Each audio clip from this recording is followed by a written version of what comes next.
Today I'm going to show you how to uninstall an interlock from your vehicle safely without hurting the interlock itself or your vehicle.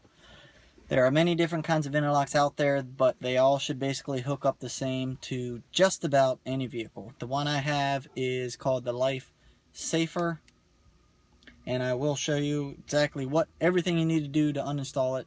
But first, I just want to make sure before you do anything, so you don't get in any more trouble or have to keep the device on there any longer than you have to, just make sure you're completely finished with your sentence. If you needed to have it on there for an entire year and your date was May 8th, make sure it is May 9th before you even try anything. So once you're done with your complete year that you needed to have the interlock on your vehicle, then you will be able to go through the process. First, you need to get the letter from the MVA. But before you can do that, you have to get your final download. So after your year's up, get your final download from the garage, wherever you've gotten it downloaded every single month from. Then once you have that, the MVA will send you a letter. If you do not want to wait for that letter, you should have a caseworker.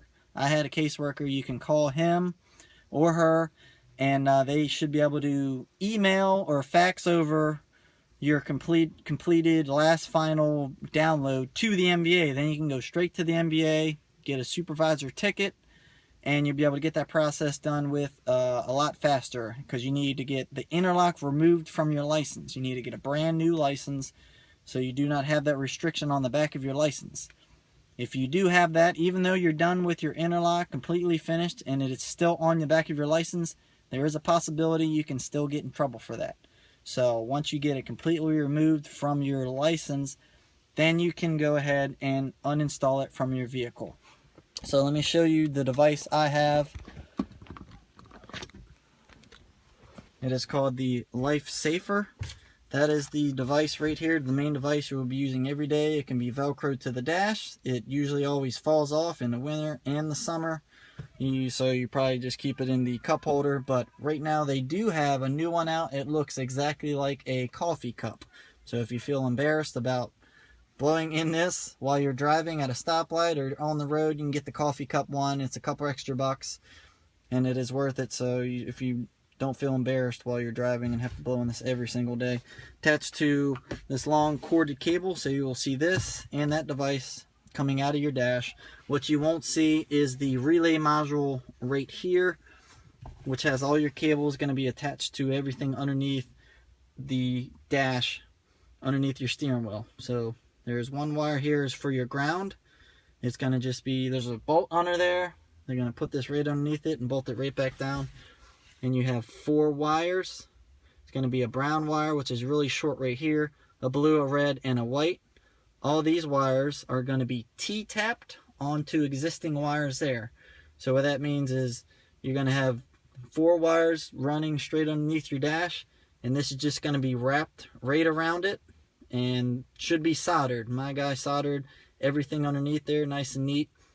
So it'll be soldered and wrapped completely in electrical tape. These 2 wires right here are slightly bigger, the black and the white one. There's going to be 1 wire under there, and these 2 are going to intercept that wire. The wire is going to come in here. It's going to be completely cut. It'll go inside here, through the device, and it'll come right out through here.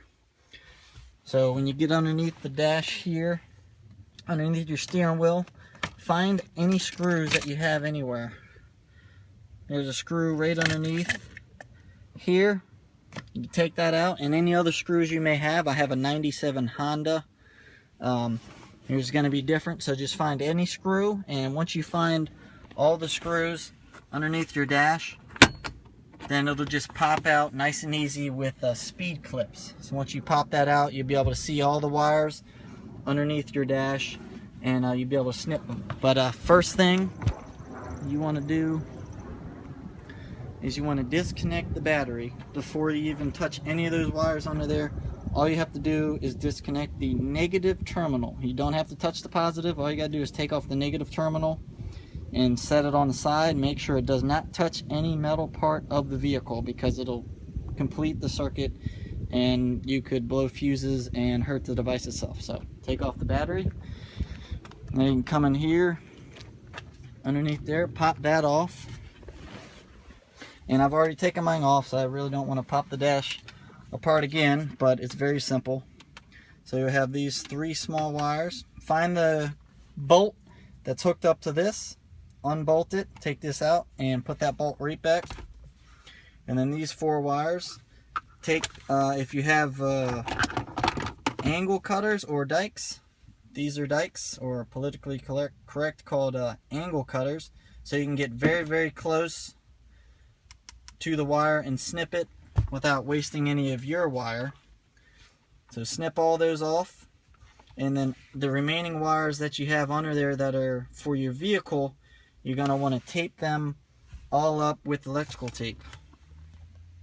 Tape them all up because you do not want any of the wires underneath the dash touching each other. So tape them really, really good, all 4 of those up, so they don't touch each other. And then the wires for these that get intercepted, try to leave as much room for the wire underneath the dash as possible, so you can reconnect them under the dash and then tape them up. If somehow that you come up short, you can add a piece of wire, maybe even cut it off this, add a piece of wire so that they're long enough to be reconnected under there, and then tape them up with electrical tape as well. And then you'll be able to start your vehicle up. You can return this and save yourself about $80 to $100. And I have a couple little tips and tricks to help you on your journey of your interlock. First off, just don't drink and drive. That's the first mistake. Not even a couple, because a couple will get you put away and you'll have the device all again. You'll spend thousands of dollars. But one thing is, if you're eating fresh bread or dough, that can cause your device to fail. It actually happened to me.